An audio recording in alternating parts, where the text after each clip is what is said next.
About this for years, nay decades. We've been talking about this. The stadium vote is coming up next April, and we've got a fun show planned for you tonight right here on Sports Radio 810 WHB. Scheduled to appear, Frank White, the county executive, Mark Donovan, the president of the Chiefs, Brooks Sherman, the president of the Royals, Patrick Toohey, who is a senior fellow at the Show Me Institute, who I saw at the town hall at the library last week, and he's on the no side of this. Sly James, former Kansas City mayor, and also Jim Rowland, the executive director of the Sports Complex Authority, who was at a press conference that I was at earlier today, where they have the leases done 6 days before the election is supposed to happen next Tuesday. A little late, but hey, better late than never. We'll see. The voters will decide. Also, newsy today, the Royals put out a press release that they plan to keep Oak Street open, which if you looked at the footprint of this plan, Oak Street runs not exactly down the middle, pretty close to down the middle, though. And I don't know how they'll do that, but they're going to do that. We had a chance to talk to John Sherman today at a press conference at Royal Stadium. By the way, the Royals open their season tomorrow. If this weren't enough, it's all happening at the same time. And John Sherman told us today that the decision to keep Oak Street open shows the Royals want to make the downtown folks happy. You know, I would say that we're listening to people in the neighborhood. I think we're really from the beginning, the Crossroads Community Association, people in the Crossroads, businesses, the mayor and the city council expressed a strong preference for that to stay open. We did our original design with that closed, but that's really, Jonathan, really in reaction to listening to people in the community. I will give the Royals credit. They are listening and doing some things that people like. We'll see how far they'll go. John Sherman was pretty interesting today, talking to him about talking to people, kind of doing some polling of his own. His wife had gone to dinner at a restaurant in Brookside and was asking people what they thought. She got 4 yeses, 2 nos, and 3 maybes. You know, I don't know. That's not scientific polling. But I think there's people will tell you either side of this at this point, how this is going to go next Tuesday. There have already been maybe 5,000 early votes done. I don't know where those land. They don't tell you that stuff. But later in the day, we had a press conference out at Arrowhead Stadium where Mark Donovan, Brooks Sherman, and the folks from the Jackson County Sports Complex Authority were there, and they had the leases, and they signed them right there at the table. But not everybody was there. Frank White wasn't there. We're going to hit Frank White right here in a second, but he wasn't there. But there were a couple folks from the Jackson County Legislature who were there. But this has all been a little bit sloppy for sure. It hasn't been like not everyone's in lockstep walking around down here, singing Kumbaya about this. It has not been easy. But getting these done, Mark Donovan says, shows that they are committed to getting this deal complete, and it's moving towards the vote next Tuesday. And now we've created a way where we'll have this beautiful building here for the next 25 years and hopefully longer. And we'll have a brand new building downtown that will do the same thing for 40 years.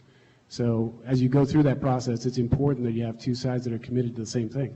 Sometimes you've got to get through the differences in how we get there, But what I'm excited about is today we're sitting in front of you having signed an agreement that guarantees that going forward.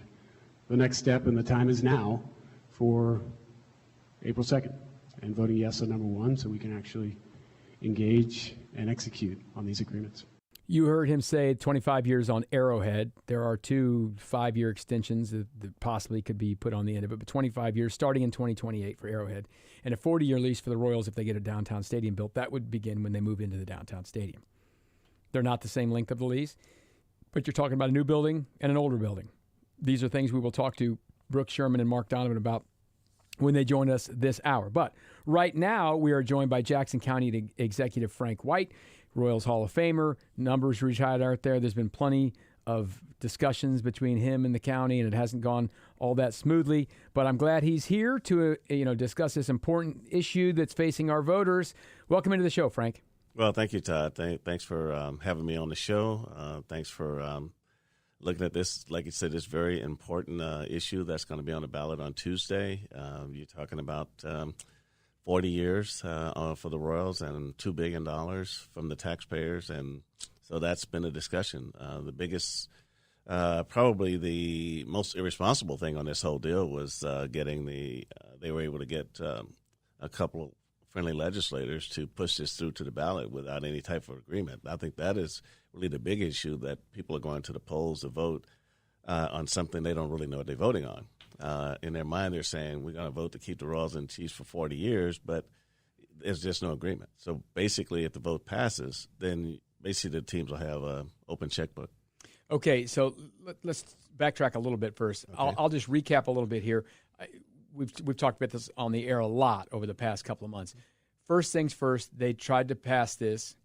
They got enough legislators to say they want to put it on the ballot. You vetoed it. Yes. And then a couple weeks later, they overrode your veto with a 7-2 vote. So you had 2 legislators who stood with you on that. I was down there at the courthouse that day. Since then, since they overrode the veto, they've been going ahead with these plans. Even up to today, John Sherman, in consultation with Quentin Lucas, the mayor of Kansas City, says they're going to maybe change the thing and not have Oak Street in the middle of it.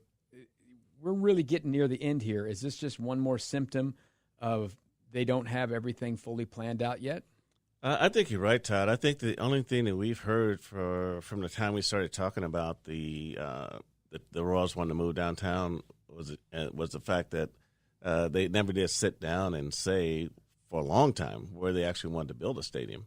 And the Crossroads came up pretty much at the last minute, and it kind of like dropped a bomb on a lot of people.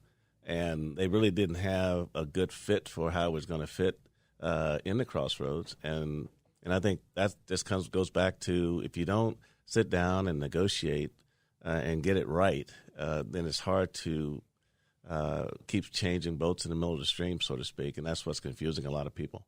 So we heard from John Sherman earlier today, and then they got the leases out, and we'll talk about that much more during the show. But I want to talk to you about kind of the history of how we got here. You mentioned the $2 billion.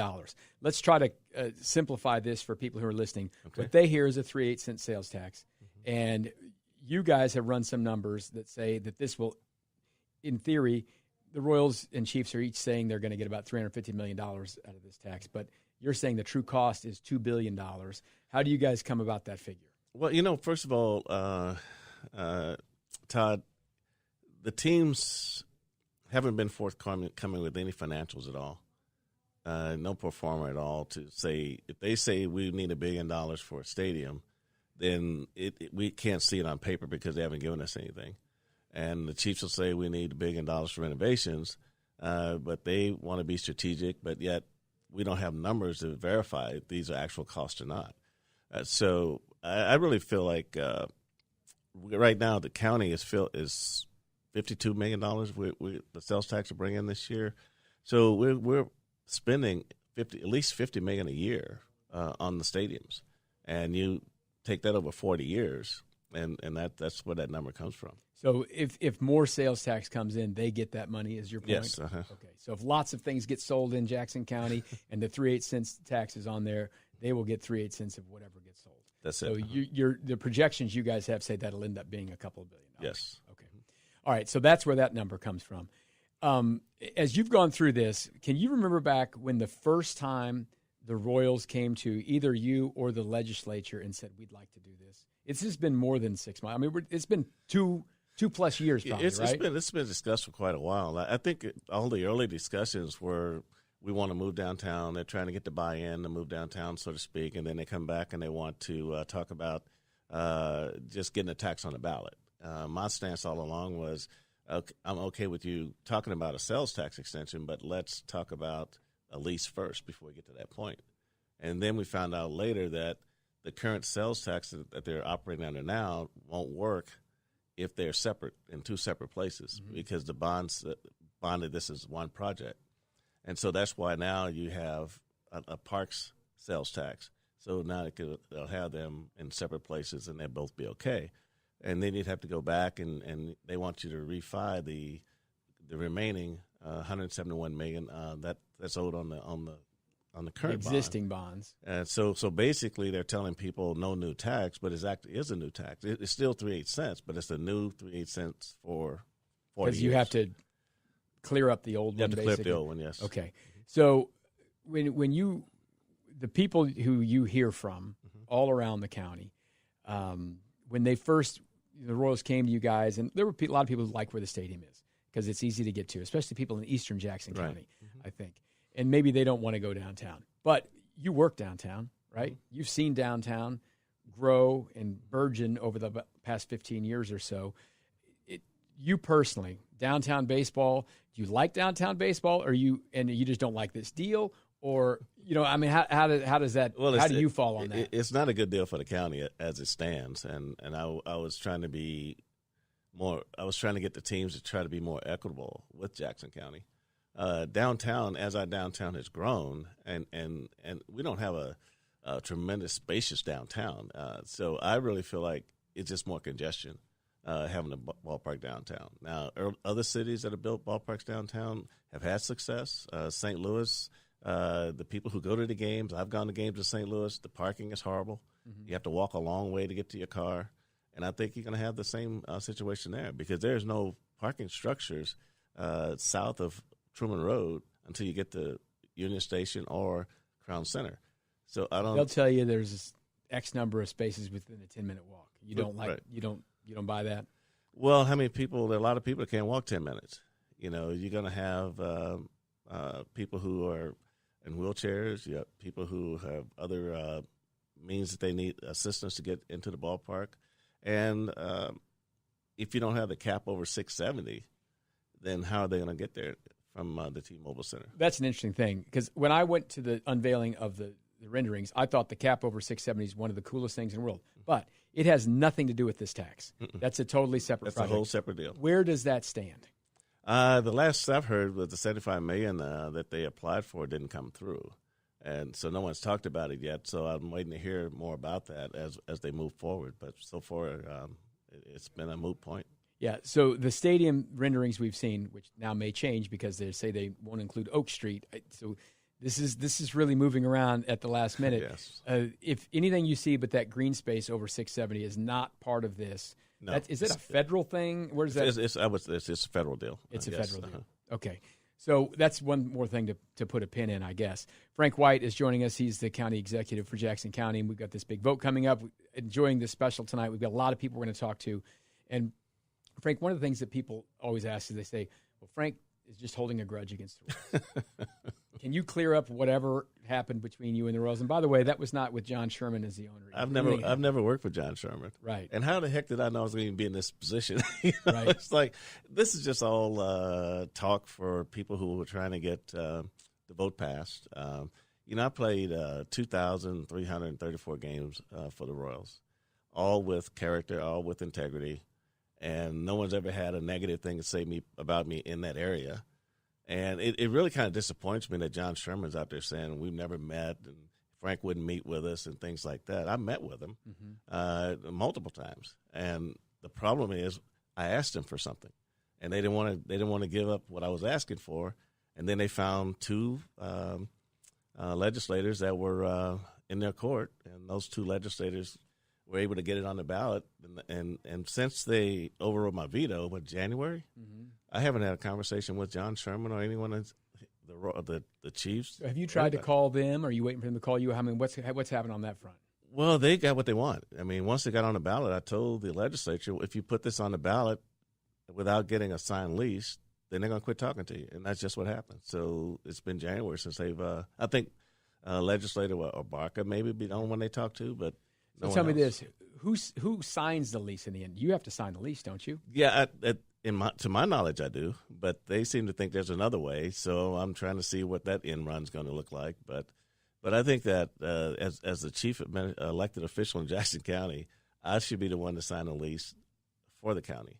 But like I say, there's a lot of things going on, a lot of moving parts, and so we're just trying to get county councilors to look at it pretty deep and see exactly where it falls.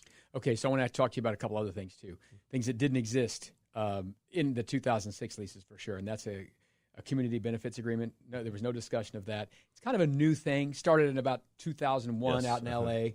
From the outside looking in, part of my question is, I get some of it, like who builds the building and minority-owned businesses, women-owned business, and all that stuff. I don't quite understand the housing concept part of it. Can you fill me in on why community benefits agreements exist and how important that part of it is? I think it's a way to have the teams give back to the community because the teams are taxpayer funded. We have 2 teams that are pretty much all publicly subsidized, and so a lot of cities now are looking for ways to recoup some of those dollars back into the community. And then to help these folks, you have to have the right people at the table. You just can't get random people appointed by the team to say, okay, we're gonna put this together and we're gonna send it out. All the people that were at the table that should have been at the table got up and left the table, and they still continued with their committee. And it's kind of hard to add what the community needs without the right people at the table. So they have both teams have committed $250 million apiece in their estimation on community benefits. I know it has been spelled out. I guess it's not a binding bit or whatever. But have you been moved at all by what you've seen on their end to reach out with the CBA? I haven't from nothing to where they are. I haven't been moved. We're pretty much basing a lot of what we were thinking on the Milwaukee Brewers CBA. And but what's in there that's not in this? An agreement.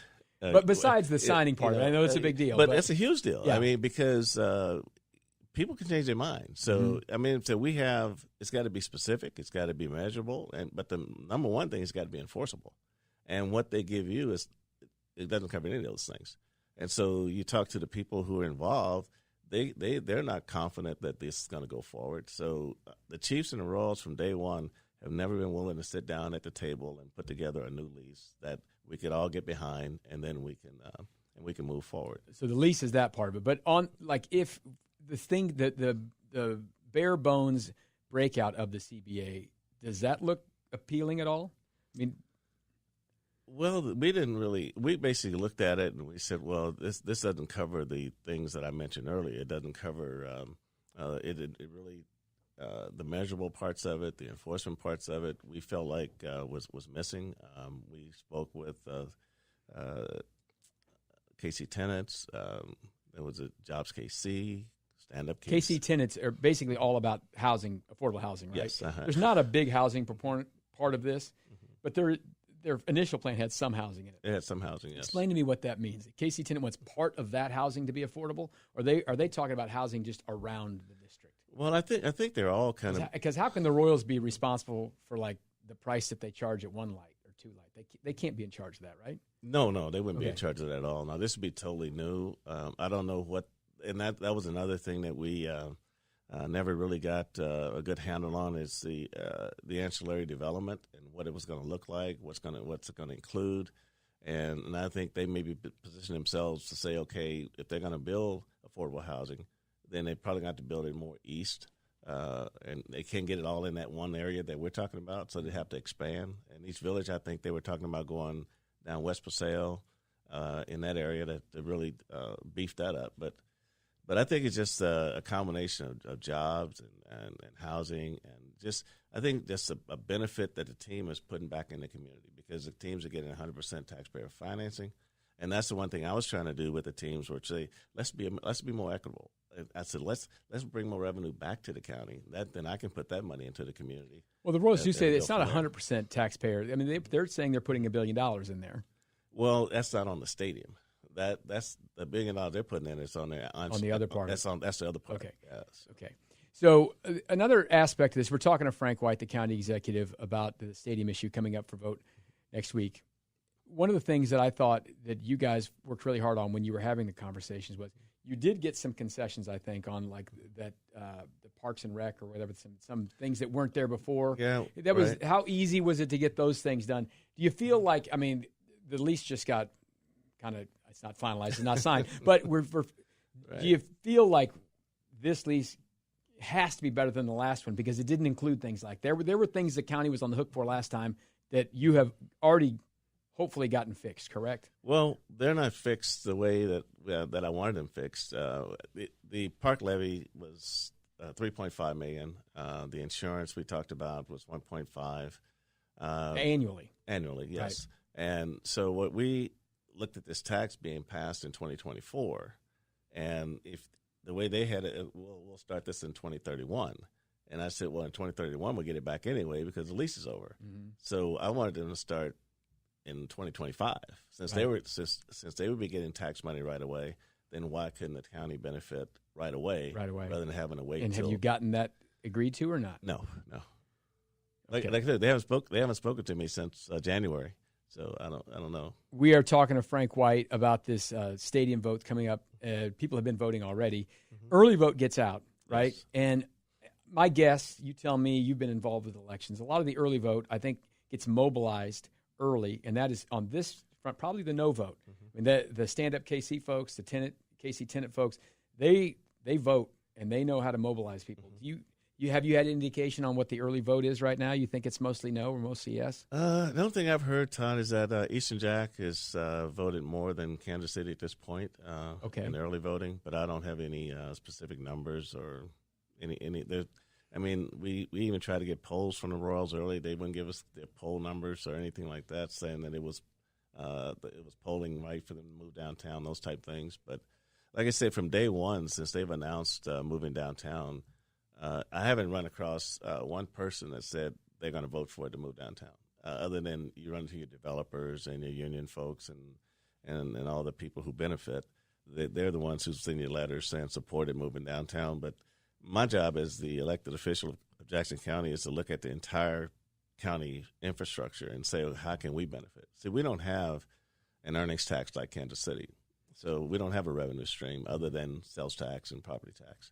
So we have to balance. I'm going to talk to you about my property tax. It went up. So if I could fix it, I would have. Yeah. But these are the things that we control. But I just really feel like the teams have benefited so much, and the taxpayers have given so much that the teams can afford to give something back to the community. And that's I mean, what do Jackson taxpayers get now? They're on a 25-year lease now, mm-hmm. and all they get is first right to buy tickets. So certain dates. So if they so if they can't afford the tickets, they don't have any rights. And a sales tax is a regressive tax. So if you got the money to buy the tickets, you got the money to sales tax, no issue to you. Right. So the less money you have, 3/8 cents is 3/8 cents. Right. So the people who can't afford to go to the games, then those people got to pay anyway. Yeah. And the people on fixed income, they still got to pay anyway. So let's talk a little bit about what if there's a no. The lease still goes till 31. Yes. We've heard both teams say, we're mostly talking about downtown on this deal because the Chiefs are, it's the same vote, but it's a little bit of a different issue because we're talking about downtown. But one of the things that I remember talking to you about back in January was you wanted to make sure that like the Chiefs practice facility and their offices were still in Jackson County. Mm-hmm. And same with the Royals. Is there any language you've seen anywhere that would, like if the Royals build the stadium downtown, that's where their offices are going to be, or anything like that, or is there? Well, I'm pretty sure the Royals. They're usually baseball teams usually keep their facilities right there. The Chiefs have said they want to build new offices and new training facilities. So we've been trying to get them to commit keeping those in Jackson County, which we weren't able to do. And that I think, where are you thinking they want to move those, or have they said to you? No one not said. To, not to you. No, not to me. No. Okay. So if this thing doesn't pass, we've heard both of them say, "Well, we'll have to open up all of our options." What's the level of fear you have? It's my understanding, like if through 31, these are pretty tough leases. I mean, if the Royals went and they left Jackson County, they would have to give a lot of the money back to Jackson County because the way the leases were written. That's one strong thing about those leases to start with. But what do you think will happen? But that might not be in the new lease. The new lease, right? Well, but the old lease does have that in there. Right. So what do you think is going to happen with the Royals if this thing doesn't pass? Well, I think, Todd, it was really not good for either team to sort of threaten the taxpayer who's been doing this for years and years. I'll say devil's advocate. They get asked the question. They haven't stood right out there and said, if you don't pass this, we'll leave. They get asked the question, they answer it. Right. And so I'm just saying, though, that if you've been a taxpayer and a big supporter of the teams over these years, and someone says, well, and you got 7 years left on a lease, and they say, well, if you don't pass this tax now, then we're going to explore our options to leave. I think that's being disrespectful of the taxpayers and disrespectful of the fans who come to watch you play. So if this doesn't pass, do you think the Royals will still try to do something downtown and maybe you'll come back and get a better deal? That's what a lot of people say. If it doesn't pass this time, they'll come back and try to do a better deal? I would like to see, Todd, I would like to see the tax fail. And I would like to hope that would give us a reset where the teams can come back to the table, negotiate a beneficial agreement that's going to help everybody, and not just demand that it's going to be our way or the highway. I mean, I think that has been the biggest disappointment to me because you thought that these guys would be more professional and they sit down and say, let's hammer this out. And I mean, when you're talking about deals this big, you're going to get upset on one thing and upset on another thing, but you meet in the middle somewhere. But it was just this is the way we want it, and I think once they decided that they could go around me to a couple of legislators, I think everything broke down at that point. If we've heard lots of talk about like they would leave Kansas City, but that doesn't mean leaving Kansas City. Sometimes that just means going to Clay County or Kansas or whatever. What do you think the chances are if this thing doesn't pass in 2032, the Royals are not playing in our metropolitan area? Well, I think it'd be disappointing. You think it's a possibility, though? Everything's possible. I mean, you saw what happened in St. Louis. I mean, the owner decided he was just going to leave, and he built his own stadium in L.A. So I think people with those type of with the funds that they have, they can do pretty much what they want to do when they want to do it. My hopes is that they would consider the city, what the city's been to their franchises, what the taxpayers been to their franchises, and really just sit down and say, listen, let's work this out and let's move forward. If the Royals could build this downtown without taxpayer money, would you be for that? I mean, they don't take any money from the taxpayers. They found a way to buy the property and do it. I'd be for it because they're using their own money at that point. The disappointing thing about the Crossroads is that you're dislocating so many businesses, and I think that was the number one thing. And then it was sort of a last minute. The people. Yeah, why did they switch from East Village? What do you think? I have no idea. They haven't told you? No. So what's going to happen? Do you think it's going to pass or fail? Well, I'm hoping it fails. Well, we know that, but what do you think is going to happen? Well, people have to vote. When people have to vote, I can't predict what people are going to do. But I think that Eastern Jack folks, I think there should be a negative there. In the urban core, there's more people, so it depends how many people get out and vote. I think that's going to be the big deal, and how much it means to people. But, right. But I think that this is probably going to be the second biggest challenge of my political life. COVID being number one, right, and this being number two. Well, I thank you for your time. Going to talk to folks from the Royals and the Chiefs coming up later on the show. Is there anything you'd like me to ask them? Well, I'd like to ask them that if this tax doesn't pass, then that we come back to the table and we hammer this out for the betterment of the county. I mean, both teams are very important to our community. I love baseball. I love sports in general, and Kansas City without major sports is not anyone's dream. But I think that when you look at it from a business standpoint and a longevity standpoint, when you're talking 40 years, then 40 years you have to be equitable. You can't take the same $50 million a year now and stretch it another 40 years because now you're really putting the county in a tough spot at that point.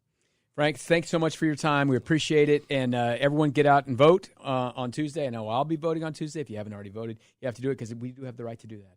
And that's the cool part about That's America. number one. Yes, you sir. get to vote and figure this stuff out. Because sometimes some of these cities you can just pass things without people voting. So I'm you brought that up. It's kind of interesting. When Oakland went to L.A., they could do that, and L.A. wanted $350 million in taxpayer subsidies, and they didn't have to vote on it. But then I think the school district, and not the school district, the every city's teachers different. union, There's different the rules teachers in union states and all this stuff. They got to put on the ballot. So they do have cities that can do that.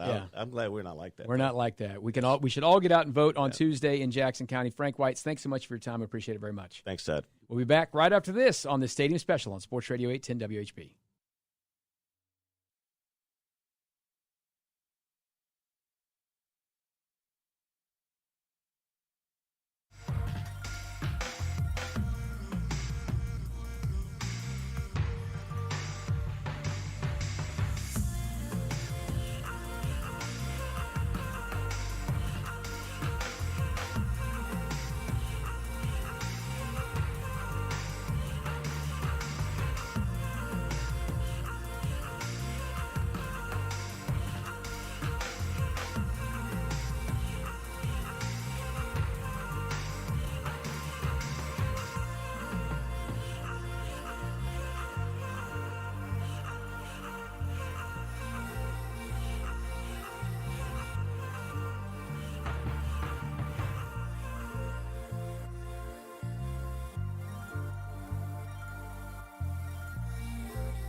Welcome back into this Stadium Vote special on Sports Radio 810 WHB tonight. I'm Todd Lebo in studio till 8 o'clock. That was County Executive Frank White joined us for a conversation. I forgot to mention this earlier, Dylan. You didn't remind me. We're not taking phone calls, but we are taking texts. You can use our text line, 913-912-4810, 913-912-4810. We are joined in studio now by Brooks Sherman, the president of the Royals. We have Mark Donovan, the president of Chiefs, coming up next, as it's a star-studded affair on this Tuesday night. Brooks, thanks so much for coming in. I know you guys have been really busy. We were out at the press conference earlier today where you signed the leases. First off, what was the relief like to get that done? Well, thanks first for having me, Todd. This is great. Love to be here representing the Royals. That's a culmination of a lot of work there, and we were very pleased to get that done. Our thanks goes out to the Jackson County Sports Complex Authority for getting us there, but we've been working at it diligently. What we got done there we think is a great deal for the county and a good deal for the Royals, so we're ready to get moving there. Take us back a little bit.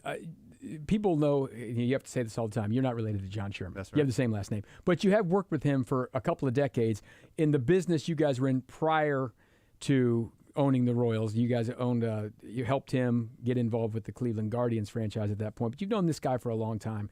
And people in Kansas City are just kind of getting to know him a little bit. What can you tell us about John Sherman and, like, his plan for Kansas City and a stadium, why this is important to him? Well, Kansas City is home to John. It's his hometown. He would consider it his hometown. He's been here his entire adult life, raised his family here, and built a great business here in the company that we had, Energy, and he had built a couple prior to that. So Kansas City's home, raised his family here, and he and Marnie, his wife, have done a tremendous amount of very positive philanthropic work, charitable work, and this is what he believes Ewing Kauffman would want, David Glass would want, and we view this as a great thing for Kansas City to have. And to have this location downtown, we believe baseball belongs downtown, and I know he firmly believes that, and that the economic benefit that this can bring to this community and the civic and pride that it brings, having this downtown will be great. So I think when you start combining all of that, what he's done for Kansas City prior to ever owning the Royals, they did as a family and a family foundation and continue to do to this day, not because they're the Royals, but because they think that's the right thing to do, following the footsteps, if you will, of what Ewing Kauffman did. We're talking to Brooks Sherman, the president of the Royals, about the stadium vote coming up next Tuesday.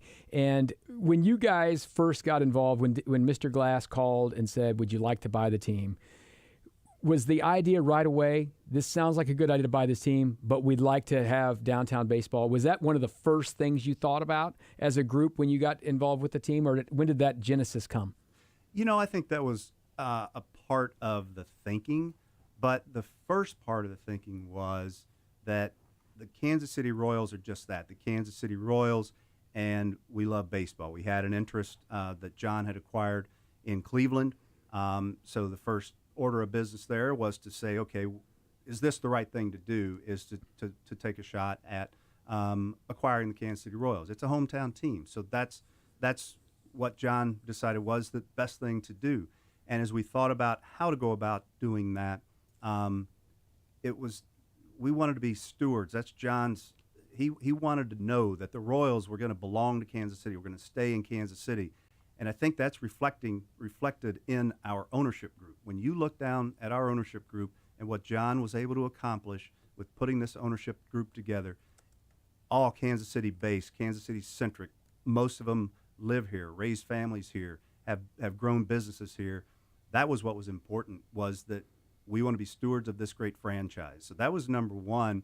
And then we thought, okay, well, you know, Kauffman Stadium has served the Royals extremely well for this period of time that it has. But we knew, you know, that the lease was up in after the 2030 season, and that we are big believers in urban, a baseball park in the urban environment. Having experienced that in Cleveland, seen many stadiums around the country like that. So we knew that was a possibility, and not a possibility, but a thought that that's what we should be doing. as we moved into the first few years, get through the pandemic. So it wasn't the number one thing, but we knew that it was going to be something that we would deal with, and it would be a generational decision, and we then embarked down the path here being very thoughtful about what we would do. And it's been a couple of years now, right? I mean, these first discussions, this wasn't like 6 months ago. That's right. What were the first discussions like? Well, the first discussions were With the county or whether it was with Frank them. or the county, you know what I mean? It's like that, when you had to get the government involved. Yeah, no, we introduced our idea to them that, hey, our lease is up after the 2030 season. We think now is the time to begin planning so that we do this right for the future of Kansas City, for the future of Jackson County. Let's start planning this and begin to lay out how we saw baseball as a sport, having 81 games, bringing 2 million plus fans to an area. Why not show them the best of Kansas City? Why not be additive to what has already occurred downtown with the Power and Light and what the Crossroads has done? And why not be additive to that and give the Chiefs some room to run out at the Truman Sports Complex and take 81 games a year, bring those fans in night after night belongs in an environment like that. Come early, stay late. Dwell time can be long, and you want those people down there and benefiting the businesses that already exist and grow more. So when you got involved with the county at the very beginning, was it not super receptive? When we got involved with the county at the very beginning, so that was your question as I kind of expanded on it. But we got involved with them and told them of our idea. And the feedback was, well, we don't know if the leases that Jackson County has with the teams are good leases. And we said these leases have worked well for these teams. If you look over the 50-plus year history of the championship teams that have been here, and just in the last, 10 years, you've had 2 World Series, All-Star Game, a little bit before that. You've had AFC championships. You have Taylor Swift concerts. None of that's possible without these stadiums here. And so they were, that was their immediate response. And so as we moved through that, they told us a couple of things, which was, if we could get the park levy turned back, if you all would pay your own insurance, then that would be something that would really Those things have begin happened. to help. Those Now things that's- happened. That's The what Chiefs and you've us- agreed to do. The Chiefs and us agreed to do that.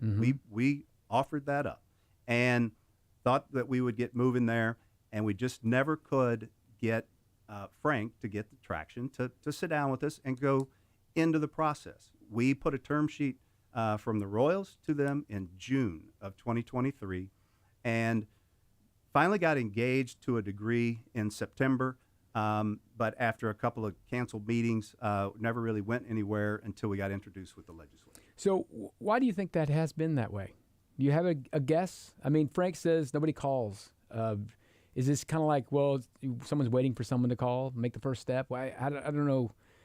How would you characterize it? I don't know How's why. it feel? I don't know why that would be said. We set up meetings and showed them renderings, talked about how we would see this moving forward, and we tried to engage them. Again, put together a very thoughtful term sheet that was beneficial to the county and would keep the Royals here for the long term, which is what we want. That's why we bought the team, is to keep the Royals in Kansas City and prospering. We need a new stadium to be competitive with our peers, both from a fan amenities, fan experience standpoint to drive revenues, so we can put that back on the field in the form of players, with our players on the field, and ensure that we have championship caliber teams and give us the best shot at having the playoffs, the World Series. And then that money, to get those players, we need better player development. We've had these clubhouses and the square footage we've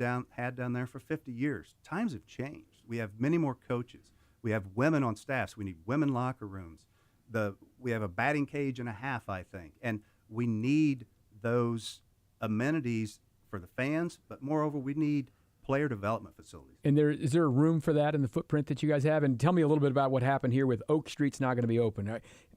How do you do that, number one? Can you have it open and kind of be over the top of it with your stadium? What has Populous told you about having Oak Street be able to be passable? Yeah, we did say that. We would keep Oak Street open, and that's really from a traffic flow perspective.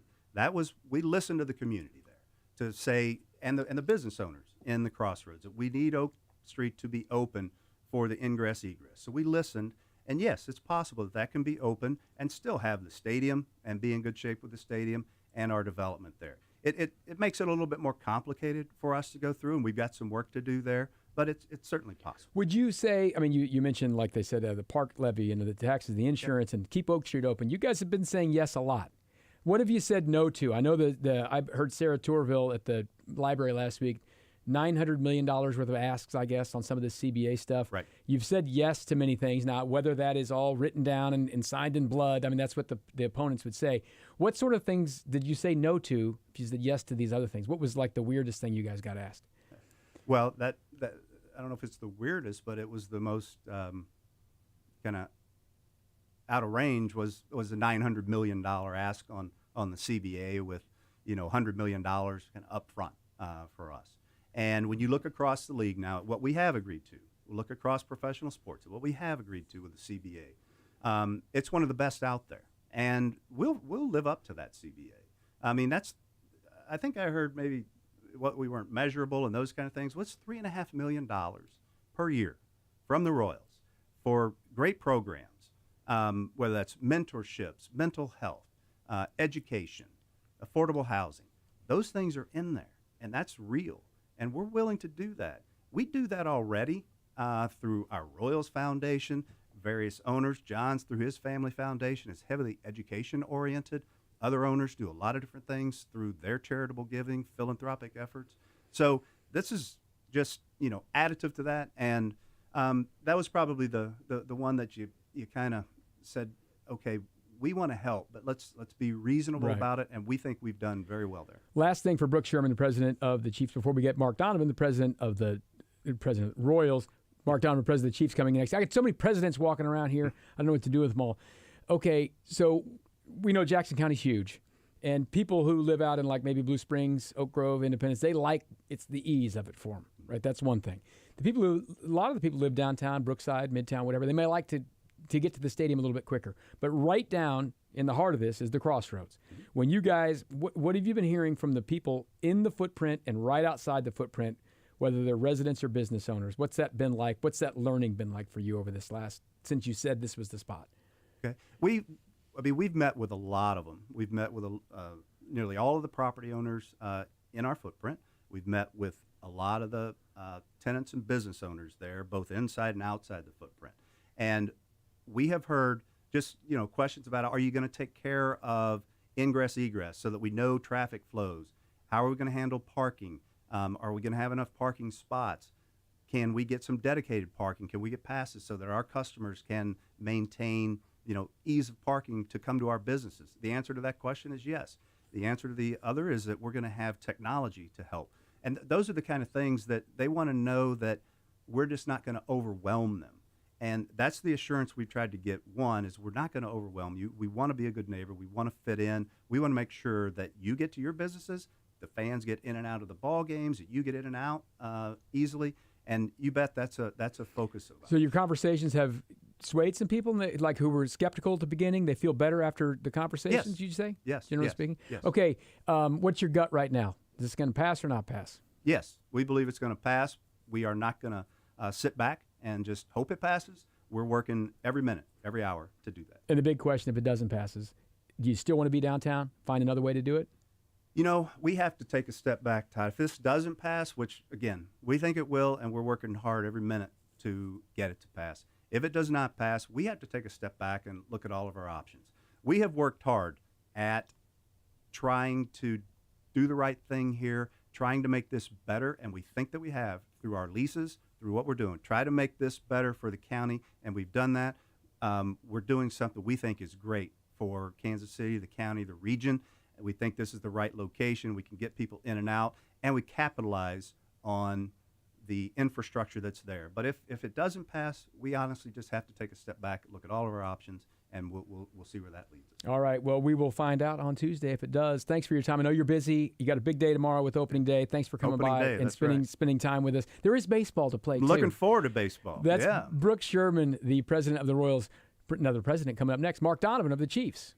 Thank you.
There's a lot coming at you, right? My hope tonight is to share just facts and hopefully, obviously, give our side of it, but in a factual way. And the facts on the lease is that we worked really hard with our landlord, the Jackson County Sports Authority, and hammered out a really good lease. And weeks ago, we said we're going to try to have a transformational and historic CBA. We've done that. And we also said that we expect to have a lease signed that will be better than any lease we've ever signed and have more benefits for Jackson County taxpayers than ever before, and frankly, give direct money back to the county. And the lease we signed today does all of that, and it's signed. So And in my landlords hands, agreed to it. I have the last lease. I don't know why I have this in my drawer, but I keep things. I've got a file that says stadium, and I reached in there and I go, holy smokes, this is the date from 2016. It's the lease. And this lease now is better, right? And it's better for both sides because you guys have given some things up that maybe weren't there before. And that's what I told Frank White when he was on earlier. I mean, they did fight to get some money on the parks thing and the insurance and stuff like that. They've worked hard to do those things. Do you feel like this lease is more fair for everybody? How would you characterize this lease compared to the last lease? I'd go beyond fair. I would say that this is the best possible lease for the county of for Jackson County and for all the county taxpayers and for the voters. By far, it's better than 2006. I think the county executive did a great job of expressing some of his concerns. He did a great job representing Jackson County, and the Royals and the Chiefs came together and said, we should do this. This is the right thing to do so that we can continue this great partnership that we've had that started with Mr. Coffin and Mr. Hunt. And, you know, one of the questions that I think everybody should ask themselves is, have we been good partners to Jackson County? Have we elevated the experience of living in Kansas City as franchises? And you know, I got here in 2009. We were in the middle of the renovation then. Yeah, your first day on the job, the stadium was torn up, right? Did you have an office in Arrowhead, or did you have an office in where you are now? Because that wasn't done yet, right? Or was it almost done? We were right in the middle of it. So I did have an office in the stadium, and I did have an office in the training complex. And, not being from here, being in a couple other cities before here, and not really understanding the challenges of the renovation, it was really eye-opening to me when we got it done. Because we went through massive change and huge challenges. But when we got it done, it was transformational. It was a better experience for every single level of the stadium, for every single fan. And we actually elevated an iconic stadium into the realm of one of the best in the National Football League because we kept up with the times. It's been a while since then. And new buildings are built every day. And the amenities are better and better. And one of the things I'm most excited about our project is that we have found a way to bring the very best of the newest stadiums and put those in the iconic Arrowhead Stadium. So when you come to GHA Field, when this is done, you're going to have the very, very best of what's out there, and you're still going to be in that same spirit of Arrowhead Stadium. So I was out there when you unveiled the things, and I told people, some people were underwhelmed. I don't know what you've heard. I'm going to ask you that. But I thought, I told people to think back to when you would go to a Chiefs game in 2002, and then when you went to a Chiefs game in 2010. The difference between that and that I thought was a lot, okay? So if you can get the difference between a 2010 Chiefs game to a 2027 Chiefs game, or whenever this would be, that would be a lot for me. What did you hear from folks about whether they were overwhelmed, underwhelmed by the drawings and things that you I think there was a mixed review because I think there was some expectations. Anytime you're doing something new, anytime you're unveiling something, a lot of people have preconceived notions. So I think in that case, a lot of people, one of the questions I got was, where's the dome? Right? And I don't know if you know this, Seren wants a dome. I've heard that. He wants a Final Four here. When you think about Arrowhead Stadium, one of the things that makes it iconic is everything about it, the shape of it, the pitch of the stadium, the closeness to the seats, all those things. So putting a dome on that is not feasible. And I've talked about this. I mean, we've looked at building a new dome, and we could do it and be amazing. How much would a brand new stadium cost? Well, if you look at what's out there right now, like a domed stadium. Yeah, you're looking at probably by the time we would be building it, 2.5, probably close more than $3 billion. Our renovation project is an $800 million project, and we felt like that was the right thing for Jackson County. We felt like that was the right thing for Arrowhead. We have a real desire to keep this building and make it better. And I think when you're comparing the two, like we're in those meetings when you're talking about should we build a brand new dome or should we renovate Arrowhead again, you could build a brand new dome. And a lot of teams have done that. And they're really cool buildings. No one in the world can build another Arrowhead. And we have the ability to take that and make it even better. And that's what gets me excited about. We're bringing the best of the newest buildings and we're putting it inside Arrowhead. Nobody else can do that. And we have that opportunity. That's the path we'd like to take. And that's the path we've said from the beginning, and that's the path we're on. You guys have different challenges in the Royals because you are staying in the same place. And people who love parking at Arrowhead, they love tailgates and all that stuff. The Royals have their own challenges down there.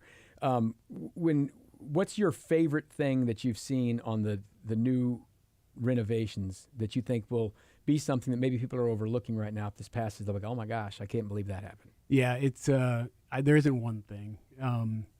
It gets a little inside the numbers. It gets a little like behind the scenes on what's really important.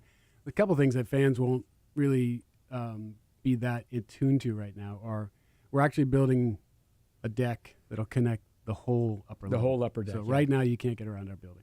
That's going to be really impactful for our fans on the upper deck. And for our fans who are listening who are on the upper deck, they know how impactful that will be. And it's beyond just convenience. It actually makes every single section better because think about it from the standpoint of right now, all of our upper deck, they come down and then they go to like 3, 4 major areas to get concessions, get bathrooms, things like that. We've just expanded that to 360. So everybody who sits in the end zone, their experience got better. Everybody who sits in the corner, their experience got better. Everybody who sits on the sideline, their experience got better because you just spread the crowd out. So that's one. I would say this too. Everyone talks about the parking at Arrowhead. When we looked at any of our projects, that was a key component. We are famous for our tailgating. We are going to celebrate that, and we're going to make that even better. That's what we're doing with the activation zone. That's a really exciting piece. I think that's one of those ones when you asked at the beginning, like, what was the expectation? I think people have got to see and experience that. when they do, I think they're going to be really, really impressed. The other thing is we're able to take new things we could have never done before. Think about this. You're going to be able to come in the lot between the K right now and Arrowhead, right where the Lamar Hunt statue faces out in the parking lot. So in the middle of that parking lot, we're going to build a glass tower. So fans will be able to walk into this glass tower in the parking lot without ever entering the building, go down an escalator, go through a tunnel underneath that parking lot that'll open into a sideline club. I've been in that tunnel. That's how the vendors go there. That's that exactly tunnel, right. Now think of that tunnel tunnel looking more like O'Hare Airport, right? Oh, yeah. Right? So it's a little dingy now. Right. So it's a work tunnel. Think about that from Yeah. a fan perspective. So both sides of that. End zones that you can actually put those end zone suites on. People love those end zone suites. I don't get it. I don't want to sit down that low, but they love them. It's amazing. So I was with you. Like when I'm a football fan first and foremost, and I've seen those things, and I'm like, I wonder what the view is like. And I've sat through them. I'm like, it's not what for me. But I will tell you, we've done extensive research on this. It is the most popular new amenity of every new building that's been built in the last 5 years that has it. So we said, the fans are telling us, we need to listen to them. This is really, really valuable. And we're going to do it in a way where end zone seats that we have now, people are they're going to be in a place that's very similar to where they are now. There's just going to be a new amenity below them. So we're going to do our best to take care of everybody in that situation, because I know any change is controversial. That's what happened in 08, 9, and 10. But again, I go back to, if you were there 8, 9, and 10 and you were worried and you're complaining about change, and then, when you think about it in 15 and 19 and 20, it got a lot better. We're going to do the same thing. We're talking to Mark Donovan, the president of the Chiefs. A couple more questions for you. One thing that I heard Frank White and other people talk about was you guys have, as I mentioned, your practice facility. If you drive into Gate 5, you see it. You've got the little, the big football and the building and all that stuff. You have that here now. Many places, they have that somewhere else, and they have their games at a place. Right. They wanted assurances that you're going to stay, at least in Jackson County. Mm-hmm. Have those assurances? Are those anywhere? Or is there where does that stand? Yeah, in our binding letter of intent, we have acknowledged that if we ever plan to leave that facility, we would give Jackson County the first option. And let me explain that to the listeners, because I think it's important.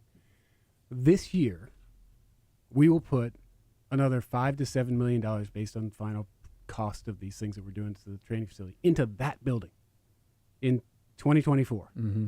So, we don't really have plans right now to put $5 to $7 million into this thing and then walk away next year, right? So it's much more likely that we would just continue to renovate that.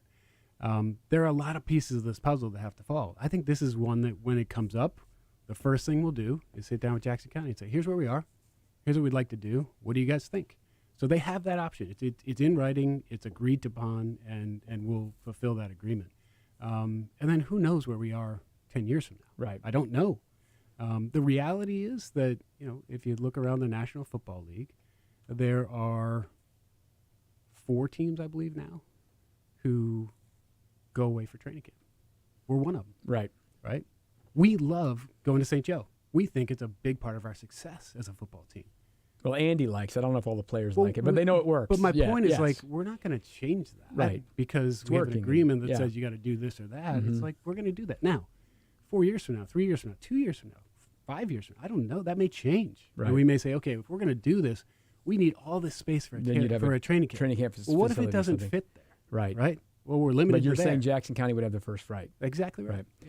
Okay, so the other question you've been asked this a bunch of times. If this doesn't pass, 2032, where are the Chiefs? And you've always said keep all the options open. I think what people get fearful of is that the Chiefs won't be in this city, okay? The weird part about this whole thing is there are 2.5 million people here, and there's going to be like 600,000 people voting on this. Mm-hmm. And I think a lot of people don't care whether you're in Kansas or Missouri or wherever. Yeah. My question is, if this thing's done and it doesn't pass and the lease is over, are you going to be in Kansas City, or will you look everywhere, anywhere in the United States is the question. Yeah, I guess. That scares people. Yeah, I know a lot of people are focused on this question. I would position it this way, and I think it's important, again, for everyone to hear this.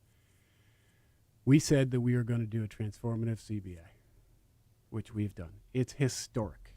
It's historic in the... Not involved in 2006 at all. Not at all. From zero to this. We had a fair trade agreement then. Didn't involve a lot of the things we've had, including the significant $226 million commitment. We have a lease. We've improved on that. including $200 million going back to the county in benefits with the park levy tax, giving that back, and also insurance. In addition to that, we're committing to $300 million in the renovation. If that doesn't work, we're in a situation where we got to say, we got to look at our options. Now, I don't know what the options are right now. We haven't had those discussions. We want to get this done. And Clark has been clear on this, that his desire is to renovate Arrowhead Stadium. He's also been clear that if we don't have a financial agreement that makes sense, we have to look at other options. My hope is that April 2nd, we get a yes vote, and we're talking about executing this lease, and we're talking about starting to spend this money, and we're talking about continuing on this great partnership that we've had for the last 50 years. Your gut feeling, pass or fail? Yeah, I think we're going to win. I think it's going to pass. I think it's going to be close. And, one of the things we've seen recently is the voters who are out there who want this to stay and want to continue our partnerships, I think they're much more attuned to, we need everybody. And we need everybody to get out on the 2nd or before and vote their conscience. I'm a big believer in the democratic process. I think that everybody should vote what they believe in. And my hope tonight, and as we get closer, is that we're going to continue to provide the facts. But when you look at the facts, and you go back to my first comment that we've been really good partners, and we've all benefited from it, we're committed to continuing that partnership. Mark Donovan, thanks so much for your time. I know you've been very, very busy with all of this going on. It's going to be a lot of work up to Election Day, but we appreciate your time, and can't wait to see what happens. And I agree. Go vote, man. Don't whine if you don't vote. Mark Donovan, right here on a Wednesday night on this. It's Wednesday. I don't even know what day it is on this Stadium Special.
He's told us that. He's written a letter about it.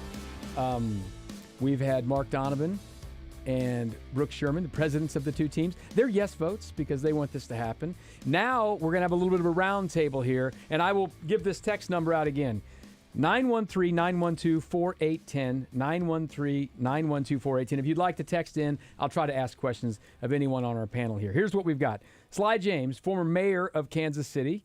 How you doing, Sly? Doing great. How are you? It's cold in here, isn't it? It is. It is cold. Especially on my head. Yeah, it blows right out of that deal. That's a Mitsubishi air conditioner. Those are wonderful. They keep you cool if you need to be cool. And we've got Patrick Toohey, who is, you've got several titles, but I'll call you the senior fellow of the Show Me Institute. That's great. That's the best one. And I saw you at the town hall last week.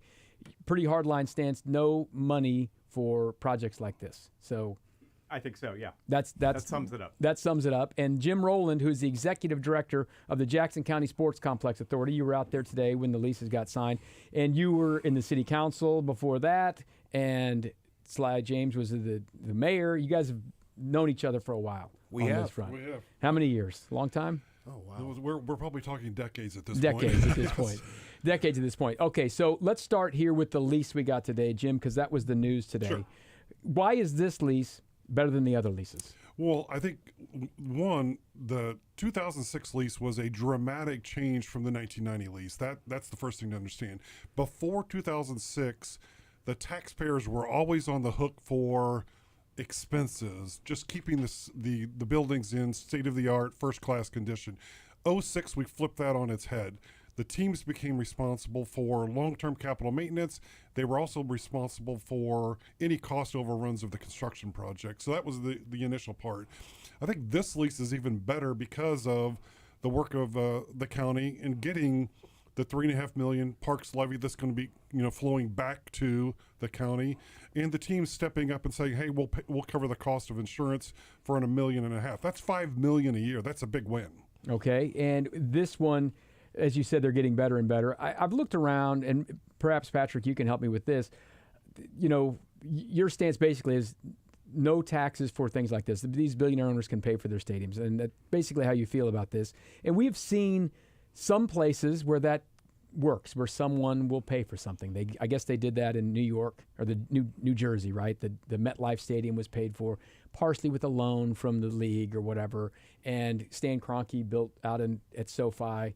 I'm sure there's some tax benefit somewhere out there for him in some way, but it doesn't happen everywhere. In cities like this happens. Did what you've seen happen the last month or so, or even the last week since I saw you down there, have you seen things from the team side that make you feel any better about this, or is it a black and white issue with you? Well, we should have seen all of this weeks ago. We should have known all this as voters, or voters should have been this should have been known to voters before it was ever put on the ballot. The idea that we are 5 or 6 days before the election and the owners have just put together a lease or a CBA, and by the way, that's just one party. The legislature has to look over these things, examine them, decide if they want any changes. They don't meet until Monday. So this is really, really late in the game. Thousands of people have already voted. And I just get the impression that this has all been rushed. These are last-minute things. Again, they may be good deals, they may be bad deals. This should have been known weeks, months ago before voters were asked to weigh in. Sly James, you've been in politics. You didn't spend your whole life in politics, but you got into politics when you were the mayor, and you've been around it now. Why has this taken so long? What has been the problem? Well, first of all, I think you need to understand that Frank White and the legislature was approached in 2021. They basically stiff-armed them at that point in time, asked them not to do anything until after the 2023 election because they didn't want it to be an election issue. And then there were a number of different things that happened that made negotiations difficult at best and in some instances impossible. For example, there was a demand from Frank where he basically demanded half the tax. Well, how does that work? If the tax is to help build the stadiums and maintain them, then you can't get half. Those types of negotiation tactics slow things down, and at some point it becomes fruitless to try to negotiate. That's part of it. The other part of it has been the fact that as they've looked through things, and the East Village was a preferred site at one point, and then they found out some things about the East Village that made it an impossibility. The highway structure at that particular point is one issue. The fact that it would be competing with Power and Light, and the city didn't care for that because that means that. As a quick aside on Power and Light, Yeah. You were mayor, and then Power and Light was already opened-ish, but it was happening when you were mayor. And there's still some city subsidies that go to that, right? Why is that? Well, part of it is because the Power and Light structure where it's at, and Jim knows this from his time on the city council, the infrastructure in that area was horrible, absolutely horrible. Pipes, underground pipes that were in place, I think I saw one with a stamp of 1908, rusting out and things of that nature. All that stuff had to be replaced regardless of whether or not Power and Light was there. It was going to have to be replaced anyhow. When I came into office, we were $6 billion behind in deferred maintenance. Downtown had suffered, and if you recall what downtown used to look like, that's one of the reasons that we had a big deal with the infrastructure and paying for the infrastructure. The other part too is that we couldn't get a team in the Sprint Center at the time, now T-Mobile. Wanted a basketball team, couldn't find an owner. Wanted a hockey team, couldn't find an owner. If you recall, we made a run at trying to get the Seattle Supersonics. They wound up going down to Oklahoma City. And then the Penguins kind of used this as a foil in order to get a new stadium in Pittsburgh. So those are the reasons why it's an overrun. The teams not being there, not providing all the dates and the people that would have filled Sprint Arena became a problem because they were anticipating in their pro formas a certain amount of foot traffic and activity that simply didn't materialize. Now, the Sprint Center was doing quite well with concerts and things like that, and at some point they said, you know what? It would be more beneficial to not have a team, considering all the dates they would wipe out, and the cost of getting a team here that you'd have to subsidize and bring in and those types of things. Let me just disagree with the mayor. Won't surprise anybody. The reason why taxpayers are on the hook for Power and Light is because city leadership negotiated an awful deal. Private businesses that want to build on a particular footprint should be responsible for the cost of all that. Now, maybe a city wants to say, we've got 100-year-old pipes, we're going to help you out. Perhaps that can be reasonable. But to say that we're going to pick up the debt if you don't meet your projections. Troy Schulte, who was city manager at the time, said that the deal was so bad that we would have to have Christmas-level shopping every weekend in order for Power and Light to generate the wealth it needed to pay its own debt. And so my frustration as a taxpayer in Jackson County and Kansas City is that we get in bed with these companies and then they run circles around us when it comes to drawing up the deals. We lose every time, and we lose in Cerner, we lose in Power and Light, and we're losing with the sports complex. So your point is this isn't just about sports teams. I mean, No. it's whatever. We throw so much money at businesses to come downtown, and the research shows that in 75% of the cases, business would have done it anyway. We paid Burns and McDonnell to build a world headquarters building in South Kansas City next to their existing headquarters building on land that was already owned by their development partner. They weren't going to build anywhere else, but we gave them the money anyway, and we pretend that we somehow created jobs. I don't know where he gets that 75% nonsense because that's simply not true. I happened to sit in that office for 8 years dealing with people coming in and working with KCADC and the Economic Development Corporation. And one thing that I think people need to remember, we are not a city like a lot of other cities where there's no competition outside of our borders. Johnson County is a very viable option for businesses. And if you want to get businesses into Kansas City, you're in competition immediately with Johnson County for that business. Secondly, there have been businesses that we've said no to, and they didn't build because they couldn't do it without it. You can't do that all the time. If they can't do a project without public money, they probably shouldn't be doing that project. And by the way, the 75% study comes from the Upjohn Institute for Economic Research. And it is, again, an example of the research left and right that's been done for years that say that these subsidies just don't work out for taxpayers. It is a bit of a problem that we are on a state line, though. There's kind of isn't there sort of a truce right now? Yes. Okay, so that helps a little bit, right? It does. But because here's what I know. I don't know much about the politics part of the tax part of this, but I know this. I've lived here for 54 years. I've lived in Eastern Jackson County, either in Independence or Lee Summit. And I just watch things pop up, and then I go, like, in Independence, when I was a kid, Best Buy finally came there, right? Best Buy came, and then 4 years later, they moved across the street. And then like 6 years later, they moved out to 39th Street. I'm like, why is Best Buy moving everywhere? They're moving because they're chasing like tax breaks, right? Because Basically.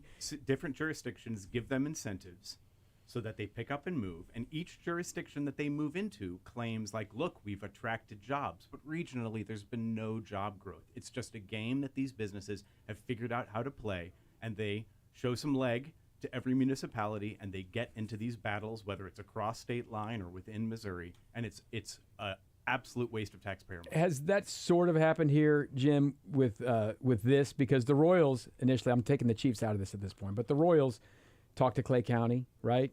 And then they had 14 sites or whatever. For you, from your end on this, as the executive director of the Jackson County Sports Complex Authority, you guys are in charge of the stadiums and all of that. What has this process been like as you've seen it kind of morph through this last couple of years? Well, I'm glad we're back to the stadiums because I thought that's what we were here for. Well, but that's okay. I brought up power and light. It's my fault. Pat could talk about anti-development and all that for probably days and hours. So anyway, the reality is the reason why we are where we are is because we had people who were negotiating in bad faith. I sat in every single meeting that occurred with the county and the teams.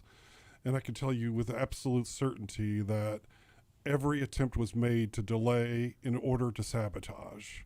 And that was a strategy. Are you talking about county executive or legislators or who? You want to name names? Go ahead. County executive. Okay. And his team. Sly talked about it initially. I mean, the requests were like, I know you were listening to him and I was listening to him as well. You heard him say that he wanted the sales tax to flow back to the county.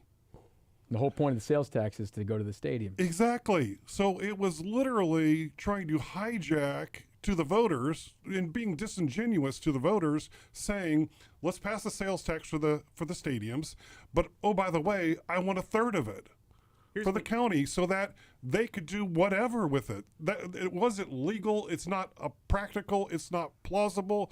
It should have never happened. So we got to the point where, yes, we've been scrambling to make up for all of those days and months of inaction and a lack of good faith conversation that the teams were willing to have, wanted to have.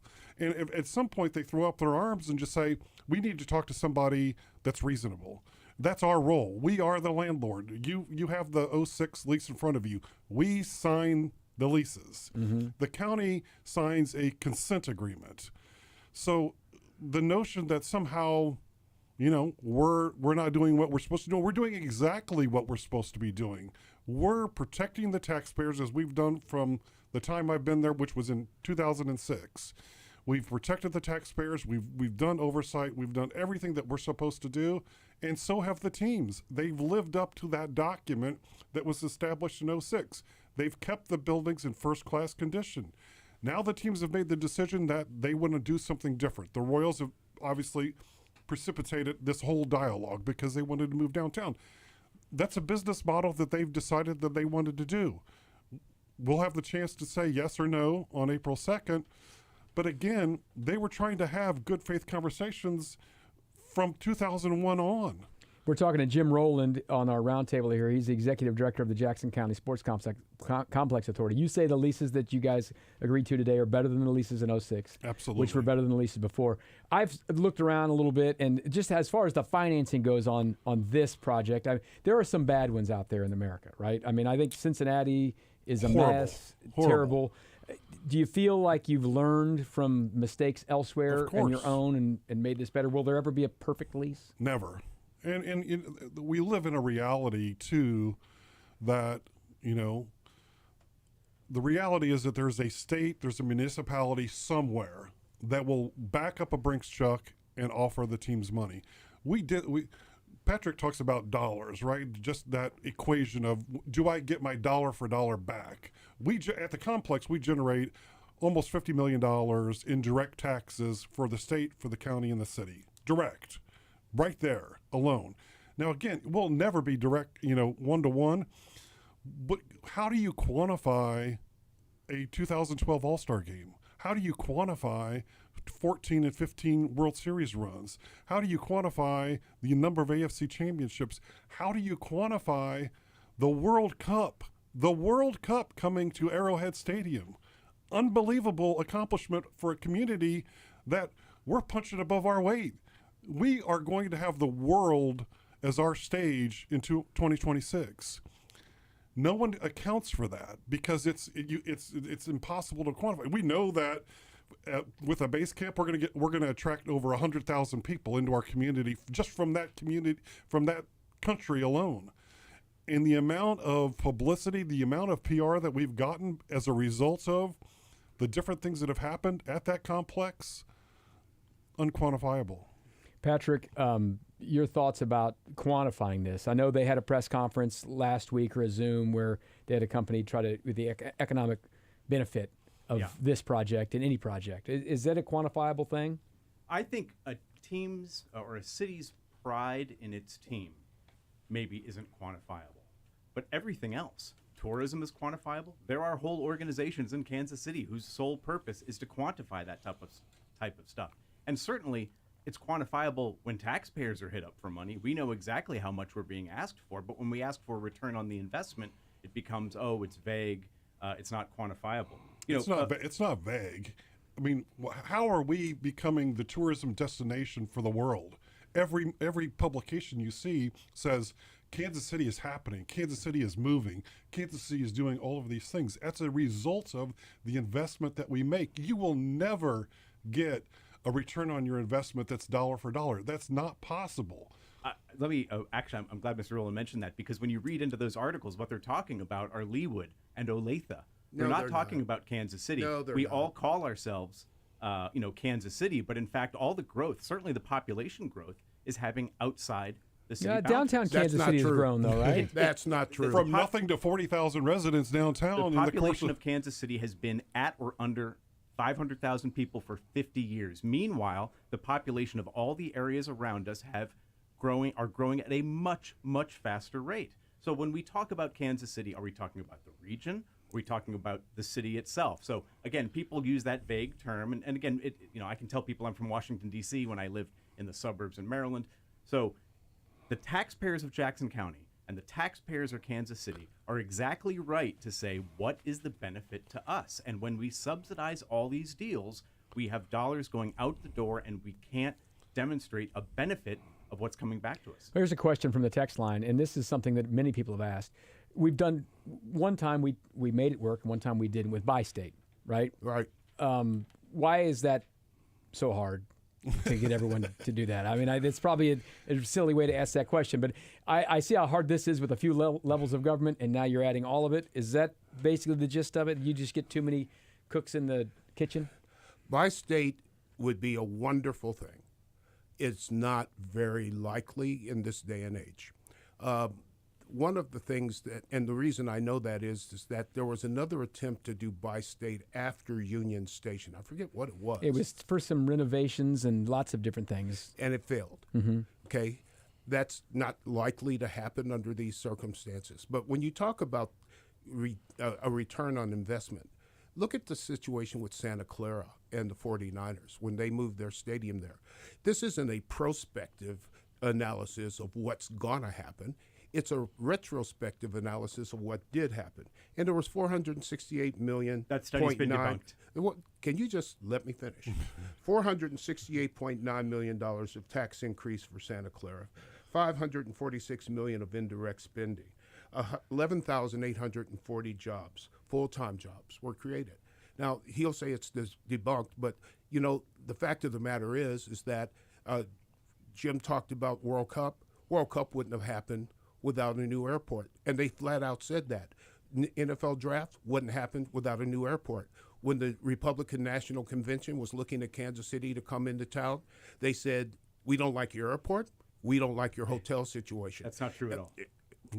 I happened to be in there. No, I know, and I wrote about it at the time. You had leadership of the Congress had the convention in their district. We would have never gotten that, and they never talked about hotel rooms because Kansas City, the region, has more hotel rooms than the city they chose to go to. That is, you know what? It's really kind of funny since they came up to me and say, Mr. Mayor, we've looked at the hotels and we figure that we're going to have people living out in Blue Springs, out in South Johnson County, and maybe as far up as St. Joe. You don't have enough hotel rooms. But even if we get past that, first, can we get the Highway Patrol in Kansas to provide escorts for people coming from the Kansas locations?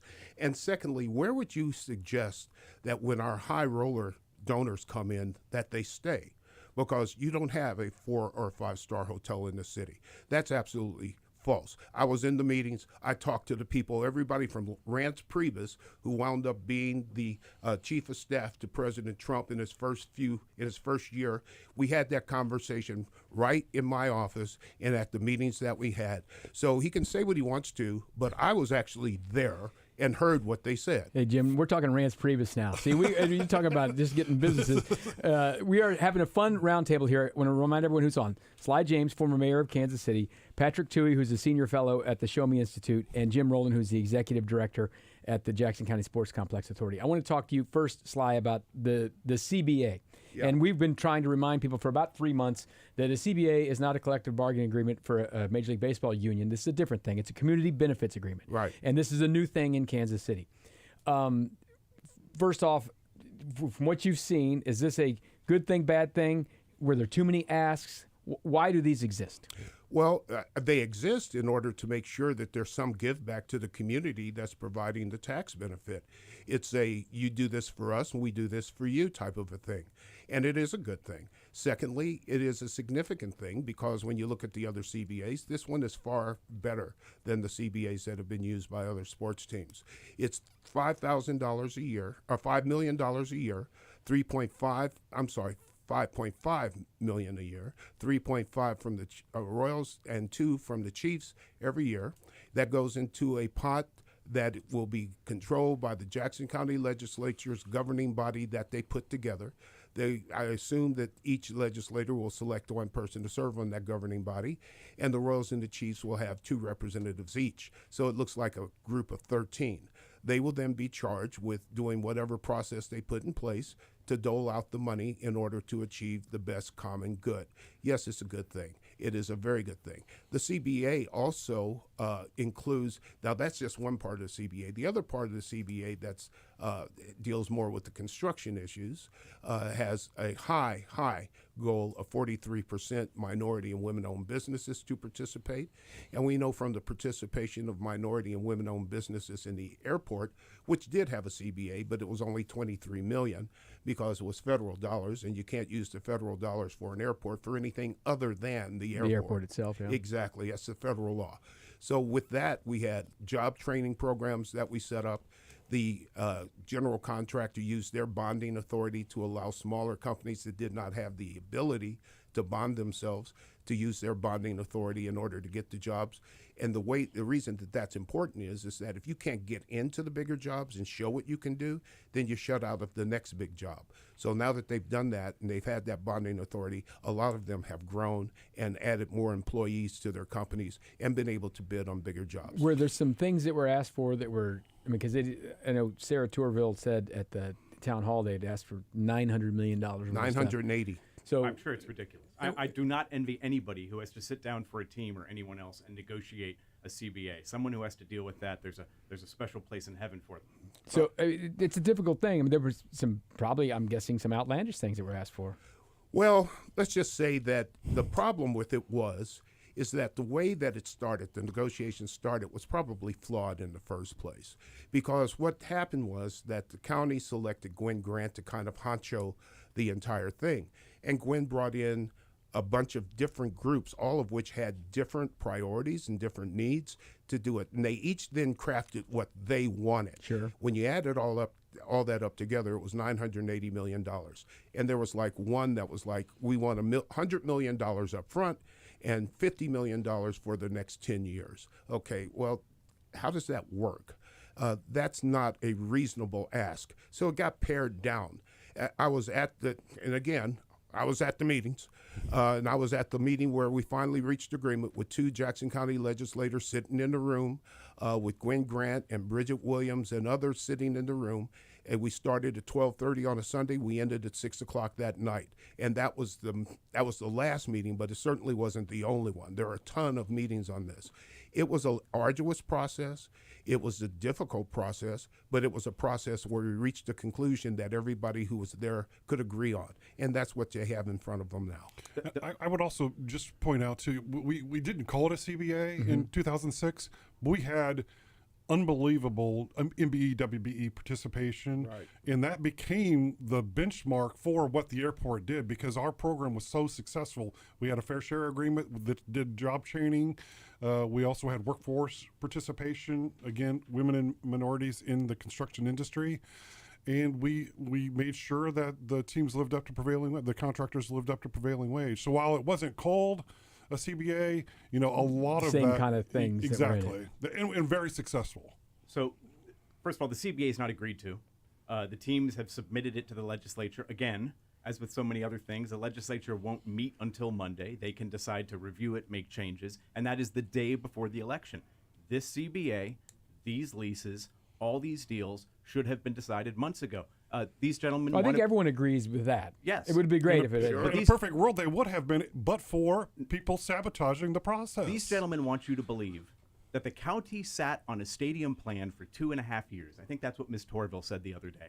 A stadium plan that did not include a location?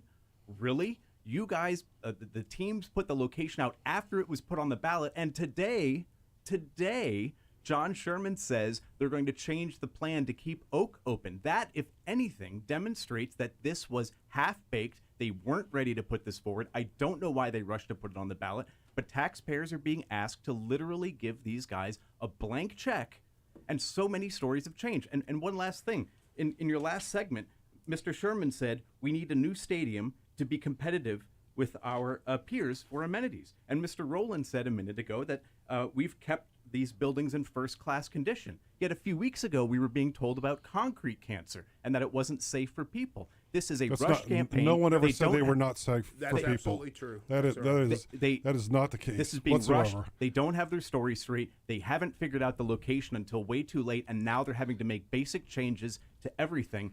Voters should not accept this as a well-thought-out, well-campaigned, well-developed plan. The reality is that the Royals have made a value decision based on the long-term prospects of the building. They're saying that it would take us $1 billion to renovate, or it would take us $1 billion to build new. They made a value decision based on that. No one ever said that the building was unsafe. That is blatantly not true, and it's not fact. They have said long-term that we would like a new building downtown. They've been consistent with that for the last 2.5 years. I'll bet Jackson County taxpayers would be thrilled to invest $1 billion to renovate Kaufman than to pay $1 billion to tear it down. It's not $1 billion to tear it down. No, And $1 billion to build something else. To build and something tear else. down Kaufman. Mayor, what have you heard from folks in the Crossroads over the past couple months on this? I know there was some anxiety early. Yep. Have the fears been quelled? Some, not all. There is a surprising number of businesses and people in the Crossroads who are very happy with this program, this process. Not everybody is. Then again, I'm used to the fact that you're never going to get 100% satisfaction on any project. You could stand on the street corner and hand out $20 bills, and 30% of the people would tell you that it should be a 50, and 30% would say you shouldn't do it at all. The other 30 would say thank you. But at the end of the day, we are making every step, taking every step possible to make this as painless for people as absolutely possible. Will there be some pain? Undoubtedly. That's always the case and unfortunate. But we are trying to do everything that we can to ameliorate that. People who may have to move may not even have to move more than a block or two, so they'd still be in the Crossroads area. We're also taking steps to ensure that we stay true to the vibe of the Crossroads. We're not there to put a McDonald's in the Crossroads. We're there to make sure that the taco place down on 18th Street has more business, and that Stretches restaurant has more business, so that people come there, so that artists can actually do something. Also, $500 million has been talked about, and $500,000 for the Crossroads for entrepreneur and small business development as part of what we're talking to them about. You can go on their website and see the things that we've been talking about and still working on to try to get into an agreement. So we've made great progress. We've quelled a lot of fears, but there's always going to be someone who is fearful and upset. But by and large, I think what you're not hearing are all the people who are in favor of it in the Crossroads. Can we do just one quick point, because I heard it earlier, and I'd love to speak to it, and that's the whole notion that the teams have threatened to leave, which couldn't be further from the truth. They get asked questions, they answer the question. And the reality is, as anyone would agree, a business, is faced with a decision. Someone says no. What are they going to do? They're going to explore their options from that point on. We as human beings, as individual people, we make a decision. Okay, we're going to go right. Something happens and we can't go right. Well, we're going to start to evaluate our decisions. We're going to start evaluating our options. I've been in hundreds of meetings with both of the teams. The fact that they signed the leases today, committing themselves to 25 years and 40 years to stay in Kansas City, to stay in Jackson County, is the absolute testament to what it is they've always wanted, which is to be here. Patrick, you say you shouldn't pay for these things, but if they did leave, someone else would, right? The city would. Perhaps. And We it's don't just know the way that. it works. I mean, But look, Absolutely, they will. Virginia just turned down a deal to move Washington, D.C. All the guys in Nashville who voted to fund the Titan Stadium were all thrown out of office. And what we're seeing in Virginia and what we're seeing in Jackson County, frankly, is people are standing up and say, this is not a good deal for us. We're tired of funding billionaires who should be spending their own money to support their own hobby. all right, here's the deal. Real quick. Sly, is it going to pass or fail? It's going to pass. It's going to pass. Jim, is it going to pass? Pass. Patrick, what do you think? I have no idea, but let me tell you, I would rather be on the no team than the yes team. So you're hedging a little no. And to be honest, we would rather have him on the no team as opposed Oh, to the boy, yes come team. on. We've had a fun conversation here. Sly James, former mayor of Kansas City, Patrick Toohey, a senior fellow at the Show Me Institute, and Jim Rowland, the executive director of the Jackson County Sports Complex Authority. Thanks so much for coming by. I do think this is important. Our listeners need to have these conversations, and not everyone who's listening can vote because not everyone's in Jackson County, but I do think everyone needs to know about this. Thanks so much for your time. More coming up next on Sports Radio 810.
Welcome back in on Sports Radio 810 WHB. I'm Todd Lebo. We've got a special program going on for a couple hours tonight. We've got the big vote coming up on April 2nd, and we're talking about the project happening in the Crossroads that the Royals have gotten to, and we've got someone who's deeply involved in the Crossroads, and that's Matt Abbott of Abbott Properties. Matt, welcome to the show, and tell us a little bit about what you do and kind of where you have properties all around in and outside of the footprint of this project, correct?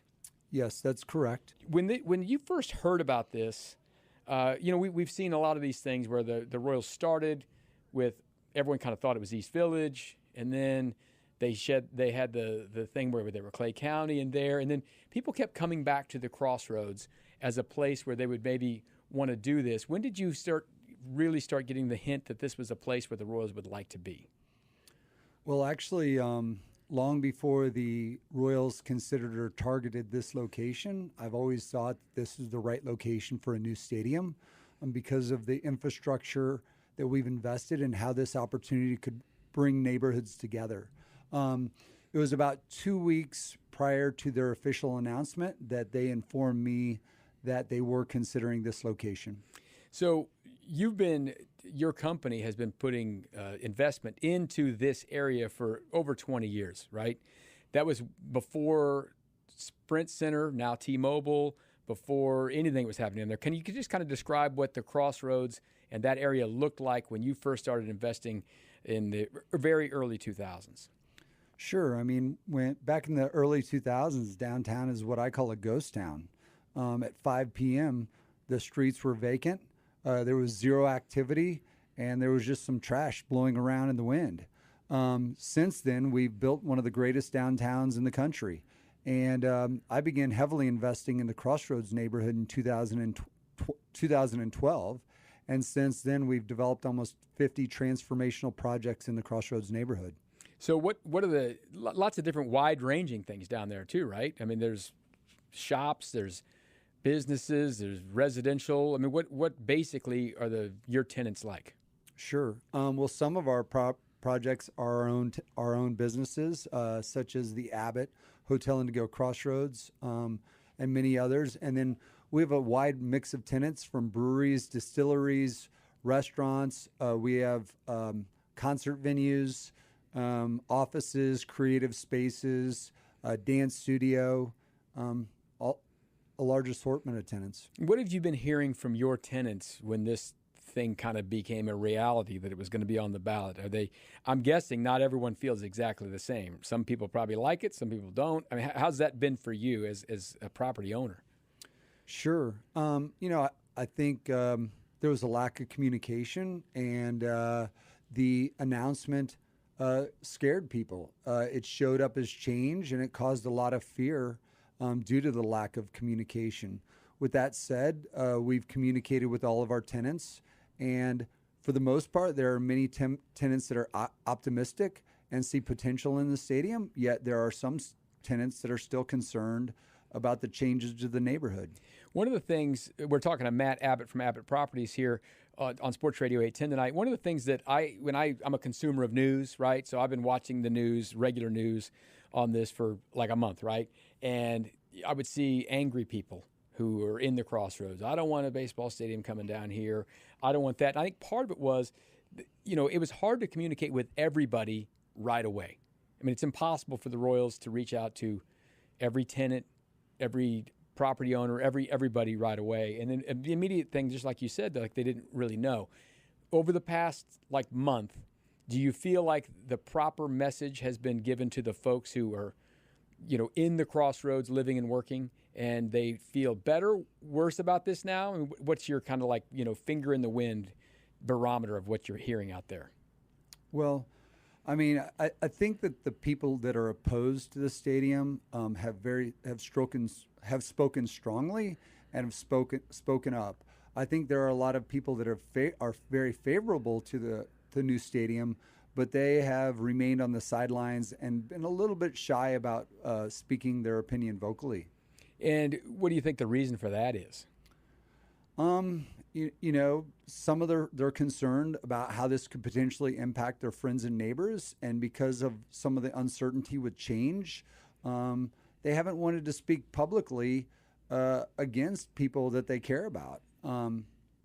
It's a tough spot. I mean, this is weird because it's transformational because there, as you mentioned, 20 years ago there was nothing down there, and now there's some things built down there, and some people have gotten used to how it is.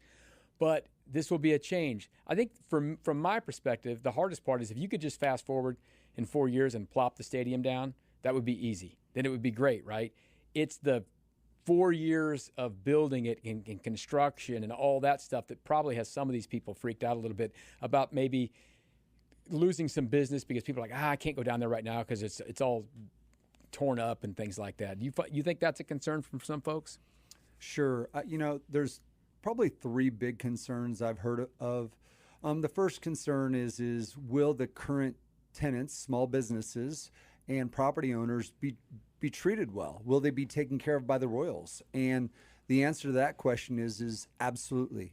The Royals have publicly promised and told me that they will take good care of every small business owner that needs to be relocated and every property owner. As far as the next concern I've heard is parking. And in regards to parking, yes, some parking needs to be figured out, and that hasn't been completely figured out yet. But the Royals have agreed to protect street parking for the local businesses and residents. And the third big concern I've heard is the construction timing. And it's interesting because I've actually owned buildings in downtown St. Louis when the soccer stadium was built. And what I noticed is the construction didn't have as much impact on the neighborhood as I thought. That's interesting. Tell me about this. As when we first saw the plans for this, one of the things that looks really transformative is covering 670 to really make this, a green space, a park where it would be really easy to get from P&L and all that downtown. If you live in one of the high rises down there, make it super easy to walk to a ball game. How important is that part to this? And let's be very clear, that's not part of this vote. That's a separate thing. But much of that is already approved.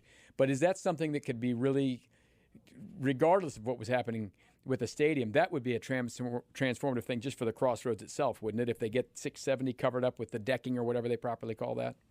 Absolutely. I think that's one of the most exciting things about this opportunity is that's a game changer for downtown and the Crossroads Arts District. And that opportunity happens, the extension of that happens because of this baseball stadium. So we're talking to Matt Abbott, and he's inside the footprint and outside the footprint with several of your businesses.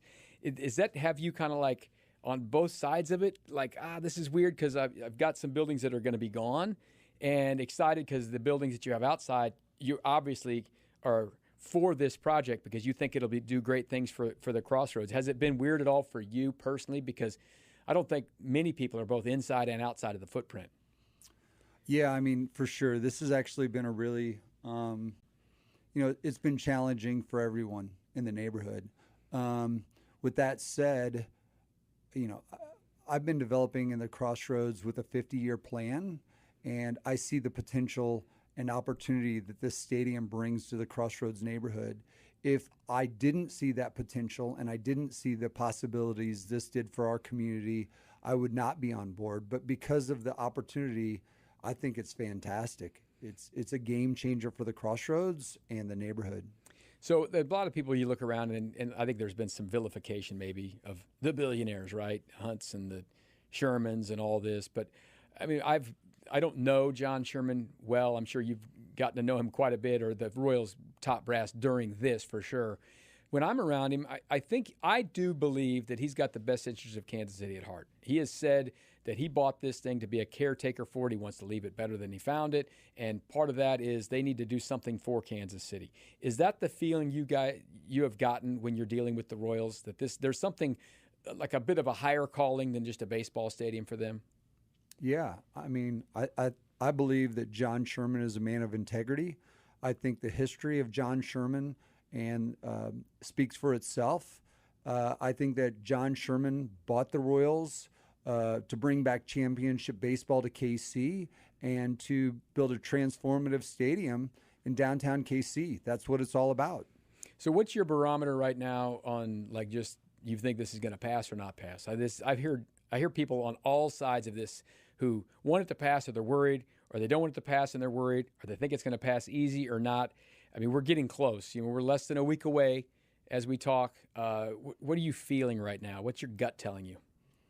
My gut tells me that once our community understands the facts and sees how important and transformative this can be for Kansas City, for our entire community, that this vote will pass. Well, we're trying to inform everyone on all sides of the issue. Thank you, Matt Abbott from Abbott Properties, for joining us here on our special tonight. We've enjoyed it. We talked to Frank White, the county executive, Brooks Sherman and Mark Donovan, the presidents of the Royals and the Chiefs, Jim Rowland from the Jackson County Sports Complex Authority, Patrick Toohey on the no side from the Show Me Institute, Sly James, former mayor of Kansas City. We've had a great discussion. I think it's been a lot of fun. I hope you guys all learned something tonight, and hope you get out and vote, because that's what it's all about. You all have a voice.